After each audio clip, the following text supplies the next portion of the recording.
Good morning. 75 years post-partition, and India and Pakistan still remain at odds on many issues. In spite of the many contentious matters, India and Pakistan have made major strides in reducing the trust deficit over the past few years. The two countries share linguistic, cultural, geographical, and economic links, but due to political and historical reasons, the two share a complex relation.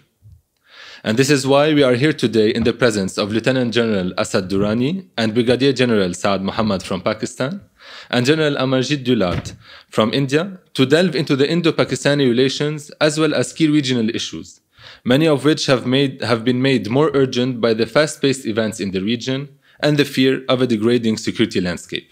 Generals, welcome to Geneva and welcome to the GCSP. Allow me first to introduce you in a few words. General Asad Durrani, you served for 34 years in the Pakistani Armed Forces, where you held several posts, amongst which you were the Director General of the Military and Inter-Service Intelligence, as well as Pakistan's Defense Attaché in Germany. After retirement in 1993, you were appointed Ambassador of Pakistan to Germany from 1994 to 1997, and Ambassador to Saudi Arabia from 2000 to 2002. You also participated in many conferences around the world and are the author of two books entitled Pakistan Adrift and Honor Among Spies, and co-authored a third book entitled The Spy Chronicles. General Amarjit Dulat, you served in the Indian Intelligence Bureau for 30 years, from 1969 to 1999. After that, you headed the Research and Analysis Wing for 2 years, before being appointed in 2001 as the advisor on Kashmir of the former Prime Minister Atal Bihari Vajpayee. You authored 3 books, the last one entitled A Life in the Shadows.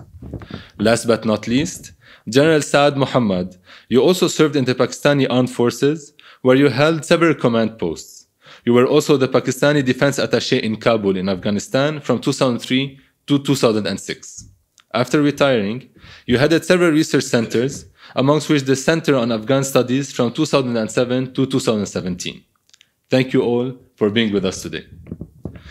Let me start by a general introductory question to you, General Durrani, and I would like also General Dulat to give me your insight on this. How do you describe the current bilateral relations between both countries, and are there incentives to improve them? Describe it as a strategic stalemate, or you can also say that, well, there is a certain strategic status quo that exists.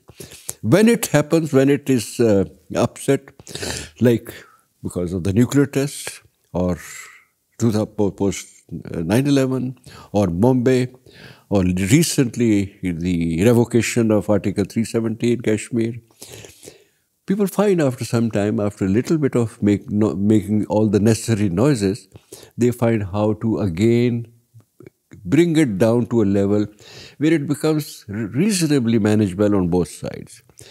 Now that may be one way to see it, but indeed I will defer it to my colleague here who has often told me that yes, we are managing it, but since we are not addressing the main causes, Mr. Dulat has often said, so it will remain like this, and God knows how it will happen. So I think he will elaborate on this particular point a little more. Yeah, you know, what has happened in the last 4 or 5 years is that we hear much more of the relationship from the Pakistani side. On the Indian side, the impression given is that we couldn't care less. You know, everything is all right, and Pakistan doesn't matter that much. But having said that, I get the feeling that, of course, there's always something going on in the background, and it's not that we ever stop talking. And the sense I get is that this may be a crucial year, 2023, because there are going to be elections in Pakistan towards the end of the year. And we have a few very crucial state elections which will affect the overall general election early next year. So with all that coming up, my sense is that something could happen. Now, for something to happen, I think we have to think of something out of the ordinary. And I'm reminded of the time it was Christmas Day 2015, when Modi went to Raiwind, when Nawaz Sharif was the Prime Minister, and he took everybody by surprise. Later on, people said it was gimmickry. I don't know whether it was just gimmickry or whether it was the beginning of something which couldn't be followed up. So, could we think of something like that? Now, we keep hearing that Nawaz Sharif is expected back in Pakistan. He's been living in London for a while. So could he think of going to Lahore via Delhi? That would be something, it will take everybody by surprise. So I think something like that is required for us to move forward. Otherwise, as the General says, this stable stalemate will continue. But I think it's a good time to see something happening, little more. General Muhammad, coming back on the point raised by General Dulat on the elections, we know that the elections in Pakistan are upcoming in October 2023 and in India in May 2024.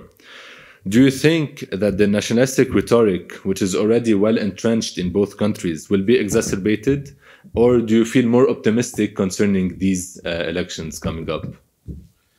The India-Pakistan relations are not a subject in the Pakistan election campaign. There would be some mention of, being this party being an agent of India or that personality being an agent of India. But otherwise, it's not an issue that concerns the people of Pakistan that way. People are more concerned with the program, the domestic program of how the economy of Pakistan improves and how democracy, returns to Pakistan. I think at this point in time, these are the two issues. I remain optimistic in a sense that Pakistan and India have achieved strategic stability through the nuclear weapons. Both are nuclear armed, both have second strike capability and nuclear weapons based on ground, in the air, as well out at sea. So a general war in that I do not foresee between India and Pakistan, and it would be a catastrophe if it does happen, and it will have serious consequences for the entire world. So I look at it that Pakistan is today engrossed in huge domestic problems. Rather, a revolution is taking place inside Pakistan, if I may say. The military, which had huge influence in the politics of Pakistan, has taken a back seat now. It's facing criticism for the first time. So it's a revolution that way. Mr. Imran Khan is leading that revolution, and there will be a temporary turmoil in Pakistan. There will be instability. The economy may slide further down. But I see a positive outcome, and that is that democracy will thereafter be entrenched in Pakistan, and that's how our future is. And if a democratic government comes up in Pakistan, whether it's Imran Khan or whether it is Nawaz Sharif, whoever out of the two is leading Pakistan, then we have hope of, taking on peace with India. If the Indian side also reciprocates. At this point in time, I think Mr. Modi, as Mr. Dulat has rightly said, India is not concerned at this point in time. But it should, if Mr. Modi's legacy is to be looked at, he would like to be a man of peace and a man who brought peace to the subcontinent. So in the long run, peace will remain as it is. To have cordial relations or to have friendly relations or have a EU type of arrangement, I think in our lifetime that is not possible. So we'll have to manage relationship, ensure that there is no war, ensure there is no other cross-border, activity, and develop trade. India and China have border problems. They're not friends, but they have huge trade and dependent on each other. And I think Pakistan and India can take a cue from that. General Muhammad mentioned trade. General Durrani, do you think economics would be a good argument to foster friendly relations between India and Pakistan? I think that's a very good question, and especially looking at the context of this discussion. The first remark that Mr. Durat made about Nawaz Sharif returning via Delhi, it will be a masterstroke because that type of a gesture can actually influence very many people, not only the people but amongst also the decision makers. Another incident that I got reminded, although it had a significance in a very different way. Mujibur Rahman released for Zulfikar Ali Bhutto after to go to Dhaka, and he decided to take a trip via London. If that was to give a message or if there was for any reasons, I think we need not discuss right now. But I fully endorse that that would be a good gesture on part of Nawaz Sharif. Not only a gesture, but it will be, political or strategic masterstroke. About Saad Muhammad's view on European Union and your economic, I do believe, I'm convinced that if we have any sense, we will probably follow the evolution how European Union came about. And it happened between two countries, essentially, Germany and France. 3 or 4 others joined in, steel and coal and steel union. That is where they started, and today there are 22, 23 or 26 countries doing that. That's the path. Not an easy one. It requires patience. It requires very careful management. No hurry. You don't have to push the process. But that is how you can circumvent the acrimony, the inherent acrimony between states like India and Pakistan, France and Germany. And they were not the only problematic countries. I mean, the Holland, the Dutch, how they feel about the Germans, how the British feel for the next country, and considering everything. This evolution, building up from a very small base and expanding it is wiser.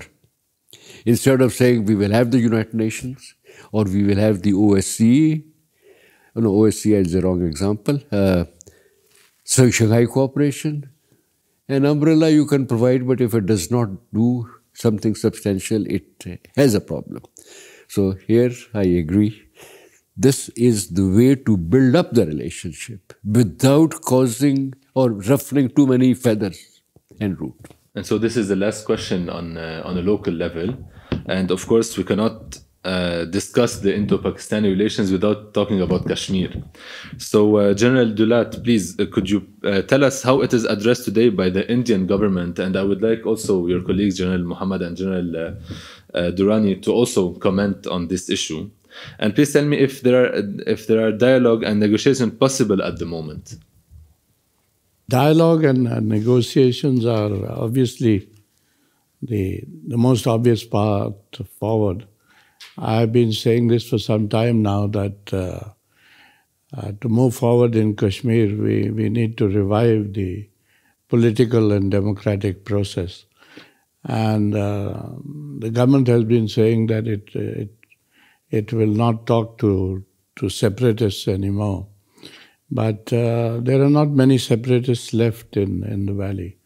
Separatism is almost dead. There is one important leader, the Mirwais, who has been under house arrest ever since the abrogation of Article 370. And he is important. He will be a player whenever given an opportunity. And I think he's sufficiently mainstreamed as well. So talking to the mainstream is important. But somewhere Delhi seems to have lost this thing of how to move forward. Because the obvious way is not the way that Delhi possibly wants. And they are more concerned with dealing with militancy and terrorism. And there, their muscular policy has worked because militancy has come down. And even terrorism, which I refer to as boys coming from across, the number has come down. So there we have succeeded, but ultimately we need to move forward. And there's talk every now and then that there would be elections in Kashmir. I don't see elections happening this year. Like sometimes I feel that even in Pakistan, there may not be elections in October, which are due, because there is so much turmoil, and the Shahbaz Sharif or the Nawaz Sharif government wouldn't know how to deal with Imran. It's becoming a bigger problem every day. So there are no easy ways forward or easy solutions. All I can say from the Kashmiri point of view is that, yes, peace between India and Pakistan is very important because it provides the Kashmiri hope that, there'll be something which will happen for him as well. General Muhammad, would you have anything to add to this? Dialogue is the ultimate. Even after fighting wars, you have to sit down at the negotiating table and work out the details of peace. Recently, you can see the Doha process between the Americans and the Taliban. They had to sit down on the table and work out something. So we have to sit down at the table and work out India and Pakistan. Kashmir remains the core problem. It is the main issue. The others can be resolved, or rather they are interlinked to Kashmir. So Kashmir has to be resolved. It can be resolved in the first phase, or it can be resolved and kept at the end. That's for the future leaders to decide. I may not be able to say anything on that first. However, till such time that this issue remains, it will be a danger to peace. Things like Pulwama or Balakot or, such type activities. The militants are not dead.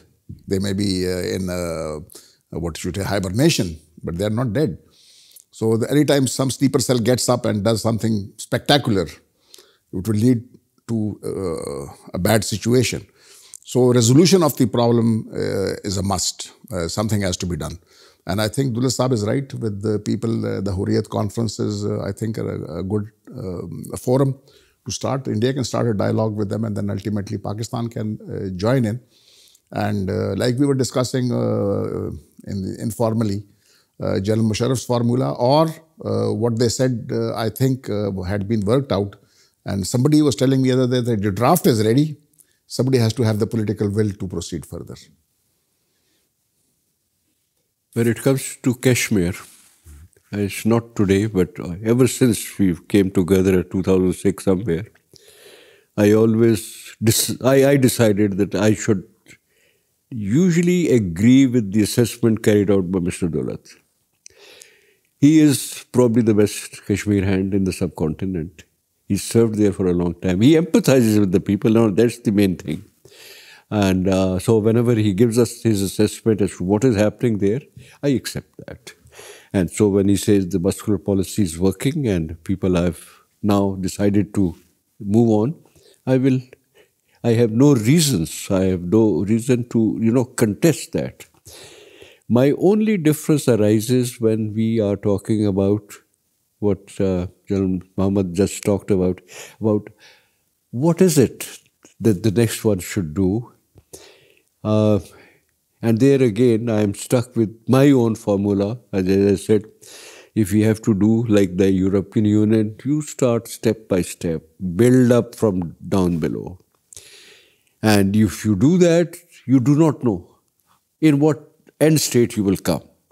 We may absolutely decide to live with a particular situation because all three are comfortable with that. We may come up with something much better.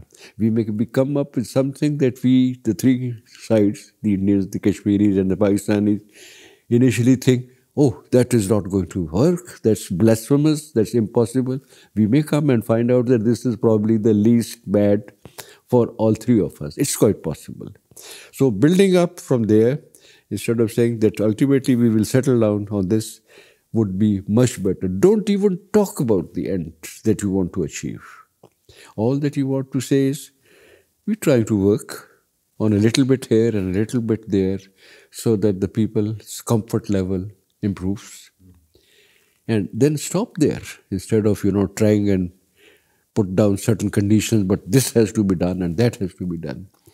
That would be my recommendation if we want to do it. Now allow me to delve into regional geopolitics, and I would like to talk about Afghanistan, which is the most recent and most worrying situation at the moment. General Muhammad, are there differences between the approaches of the security apparatus in Pakistan and the government concerning Afghanistan? In Pakistan, the security policies, and especially the Afghan policy, has been controlled by the security establishment. Previously, the military was, in Gen Ziaul-Haq's time, the military was ruling. So the policy and everything was controlled by the ISI. Thereafter, the security establishment has had a major role in deciding our Afghan policy. I don't think so at any point in time there has been any difference of opinion between the security establishment and the political government over how to deal with Afghanistan. I think the scarlet thread was that how to get the foreign troops out of Afghanistan. Because that was in Pakistan interest, whether that was the Soviet occupation of Afghanistan or whether it was the NATO presence in Afghanistan. Because in Afghanistan, if you look at throughout history, the presence of foreign troops is deeply resented. And the tribes who would be fighting with each other, when they see a foreign soldier on their soil, they would all tend to unite together and start fighting. So it leads to strategic instability in the entire region if the region of Afghanistan is occupied and there is an insurgency going on. So Pakistan would like to do that. I think the success of the Pakistan policy was that the NATO has left Afghanistan, and the Taliban, who had been fighting for about over 2 decades, have started ruling Kabul. There are problems. There are problems for Pakistan too. However, what we see in Pakistan is that that we don't have any occupying troops in Afghanistan. Stability will return to Afghanistan at some point in time. The Taliban policies, not only that they are hardline at this point in time and they must revise and show flexibility on these problems. Otherwise, resistance can come up in Afghanistan, and that would not be good for anybody in the area. Nobody should take advantage of these differences and start, fishing in troubled waters in Afghanistan. But I don't see any problems, what you were referring to, as if the political government, not that the political government was probably not interested or didn't know much of Afghanistan, and it left it to the security establishment, and they're still handling it. And I think they're handling it well. I have no problems on that account. These temporary problems of cross-border terrorism will remain for some time, and hopefully it will die out. One cannot talk about the region without mentioning China. The Belt and Road Initiative, Taiwan. General Dulat, could you enlighten us on the Indian strategic and security approaches to the Chinese rise in power in the region? Yeah, we've, in a sense, been taken sort of unawares. But by what happened in eastern Ladakh a year and a half or so ago. And so we always come back to the boundary question and the boundary issue with China. Now, China doesn't look at it that way. Because if you come to the boundary issue, then they say that Arunachal is a part of China. It's not India. So what are you people doing here? And I think that the answer to it all lies in diplomacy. I think we are trying to figure that out now. We're trying to understand it. And engagement with China is increasing. And I think both sides are beginning to understand that you have to engage, you have to talk, and then move forward. As far as Taiwan goes, we have no role in it, but you know what comes up from time to time that encouraged by the invasion of Ukraine by Russia, the Chinese might move into Taiwan or something. I don't see anything like that happening. The Chinese are a very cautious, very careful people. And I think what is more significant today is the Chinese president going to Moscow. I don't think he's going on a holiday or just going on a nothing visit. I think he's possibly trying to work some way out for peace in Ukraine. Whether it works now or whether it doesn't work, but I think that is possibly what he's aiming at. And as we know, what has been very significant is that the Chinese have got the Saudis and the Iranians together. So I think this whole region, in this way, is in diplomatic turmoil, which favors China. On the same topic, General Durrani, please give us some insight on Pakistan's view of its relation with China, knowing that Pakistan is also adherent to the Belt and Road Initiative. It's a classic example of how any two rivals, but especially here in this case, India and Pakistan, just exploit a failure committed by the other side. It's a faux pas, a deficiency, a slip. The basic strong relationship was between India and China till something happened. You know, we know the 62 crisis on the northern borders, and that Pakistan thought was a good idea for them. So they moved in. Over a period of time, it was very helpful for us. And one of those things that we did against the wishes of that strategic partner at that time, or the main partner, United States, and later on, they started benefiting from it because we took them and have them met. In the meantime, of course, so many things have fallen out. On the Belt and Road again, it is quite understandable. It may be a very big project, but in our part, the so-called CPEC, which is essentially was about China and Pakistan, India knows, the rest of the world knows, it's not going to be confined to this. Afghanistan will become a part of it. Iran will become a part of it.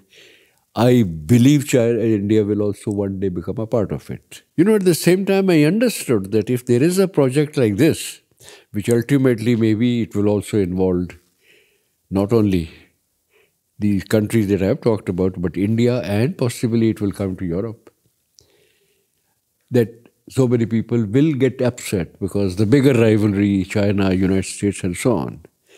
Now, these are those things where the assessment is to be made. But the conclusion that I, presented right from the beginning is also valid when we talk about China's relationship with United States or with Russia. What goes around comes around. Must have heard about it. In this particular case, we keep, the full circle takes place and you come back starting India, China, and then ultimately Pakistan gets more benefits from this. Initially China and Russia, or the Soviet Union at that time, had a better relationship. And then when they fell apart, America moved into the mainstream. America makes itself now, because of its, certain policies, I believe these are also not well thought out, not for long term. And Russia and China get closer. So this is a perennial cycle that goes on, in which I hate to quote Zelensky on his global chessboard. But the fact is that it fits in so nicely. You make a move and you think it offers you an advantage or the vulnerability to another, and one does a counter move. That's how it goes out. It's a circus, if you like, but it happens this way. Now, finally, I would like to come back to Europe and talk about the Ukraine war. It has passed its 1-year anniversary. General Muhammad, has this conflict shifted Pakistan's defense and security policies and their approach to territorial differences? And I would like you also, General Dulat, to comment on this question. And last but not least, also General Durrani, to give us some of your analysis on this. My personal opinion is that, like in Afghanistan, Russia has been lured into the Ukraine war, an unwinnable war. Afghanistan was also an unwinnable war, not only for the Soviet Union of that time, the United States and its NATO allies later on. Ukraine also has a problem. The whole war has created a lot of problems for the entire world. Not only for Europe, but the entire world suffers. The escalation in the prices, the inflation that has been carried out, and what is, the shortage of commodities in the UK, the electricity breakdowns in the UK and the rates of electricity going up. So they have their problems. Pakistan has to do a very balancing act. United States, Pakistan is dependent on the United States, especially the economy. The United States is our biggest trading partner. It controls the international financial institutions. But at the same time, we must ensure that, we don't get into the situation where we can invite the, the wrath or the annoyance of Russia to an extent that is damaging for Pakistan. At this point in time, I think Pakistan has done well by balancing the act. There have been reports of certain, I have no idea myself, but if I go by the media, there has been some military equipment especially munitions being transferred to the Ukraine. But we should also remember that at a time when nobody was selling us tanks, the Ukraine did sell us tanks. So Pakistan is uncomfortable with the war in Ukraine. Not from the economy point of view, but because it has to do a very balancing act to ensure that, the relationship both with the United States, its Western European allies, and Russia does not deteriorate. Please. Yeah, I think what Saad Saab has said is right, that I think Pakistan has played its cards pretty well. And after all, the day that Russia invaded Ukraine, Imran Khan was actually in Moscow. And some people did question him that what was he doing there. But in a sense, it may have turned out to be in Pakistan's, to Pakistan's advantage. I think we are more happily placed as far as Ukraine goes, because Modi has very conveniently said that this is an era of peace. And so, without saying it, he's not taking sides. And the Americans are not very happy with us at this point of time. But I think Modi is quite confident that with Russia on his side, maybe it could lead also to better relations with China. So I think the whole thing is being balanced well, both by Pakistan and by India. But I think we are slightly better placed here, and without too many worries. Of course, Europe has a whole lot to worry about, because if this becomes a war without end, then I think Europe is in big trouble. Not just the United Kingdom, but I think even Germany and gradually France will start to face hardships. It's not going to be. If this were to continue for 3 years, I think Europe will run out of gas, General Durrani. Oh, finally, there is a question on which I can try and disagree with both of my colleagues. With Brigadier Saad a little more, with Mr. Dulat a little less, but disagree all the same. Luring countries like Russia, Pakistan, India into certain traps whenever we talked about that. And again, the person who probably started talking about it, Zelensky, I thought these people underestimate the ability of any country that they will not only just because you have thrown a trap, they'll walk into it. There are certain other reasons also. Compulsion is also, they may go wrong in their appreciation, but they do feel compelled to do certain things. In this particular case, 2014 onwards, one has seen how Russia has been trying to, trying its best so that it does not come to that. Minsk agreement violated by them. Some certain other things. And even after this whole thing started, the first effort made by the two countries, Russia and Ukraine, was to make certain peace. But within a few weeks, this fellow, I don't want to in an interview call, the British Prime Minister as someone's poodle, but Johnson went over to tell him, no, you will not do it. But in case of Putin, I think I was putting myself in his shoes, because that is what one does in order to make an assessment. And I was saying, before he attacked, what will happen? That after this development, one day, either Kyiv or Brussels announces Ukraine is now a member of the NATO. No option left for Russia, because you can't attack a next country, Article 5, Article 7. It's a war against a mighty alliance. So he had to do something, and what he had in mind, I would not know. In the process, whatever he achieved does not seem to be a very good result for any country. So that is true. How it will go on further, there again one can make an assessment that ultimately, because the Russians have more experience of withstanding such difficulties, they used to sacrifice half of their country sometime to win trade space for time, as they said. In this particular case, the attrition war will probably work in favor of the Russians. Only my assessment. Also because of European discomfiture. As far as the balancing by Pakistan is concerned, I don't think we are doing a very good job. Balancing is good if you know how to do it. But in this particular case, at least one should find out as to where ultimately you are going to be a part of the Eastern group. You, India, China, Iran, Russia, etc., etc. The trade can happen even when you are not, on good terms with certain country.